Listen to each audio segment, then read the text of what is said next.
Children should learn about history, not be forced to relive the sins of the past. The lessons must be age-appropriate for young minds with no context. But the Wit and Wisdom curriculum takes 7-year-olds back in time to despicable acts of racial bigotry in 1960 and effectively abandons them there. It even directly tells teachers to point to and teach about the N-word in a famous painting. Second graders are spending a lot of time observing a highly inflammatory historical photograph.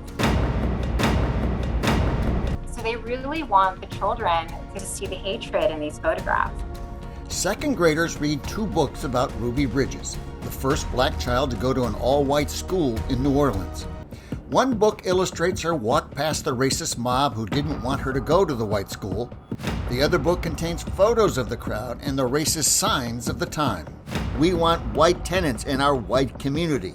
A smiling, all-American-looking white boy holds a sign, "We won't go to school with Negroes." A restaurant with whites-only signs flanking the front door. There's Ruby being safely escorted to school by U.S. Marshals. As they pass angry crowds of whites, Ruby writes, "Some people did not want a black child to go to the white school. They stood near the school. They yelled at me to go away." Photos of racism. Illustrations of white hatred of blacks.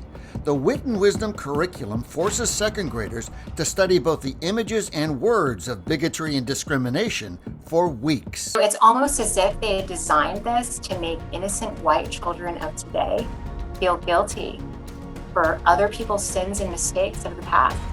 It's just negative, negative, negative, all the way through every single lesson, day after week after week. It's just, it's awful. Our second graders who know next to nothing about American history, who could be easily manipulated and influenced, are deliberately being tasked with doing a very lengthy, in-depth analysis of specific instances of hatred. Ruby Bridges is a profile in courage. Her bravery changed the course of American history, and her story 100% should be taught, but at the right age and in a balanced way. They are teaching a skewed view of history. They are keeping the good parts of American history from them on purpose.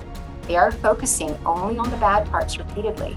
This is not education. This is anti-American indoctrination.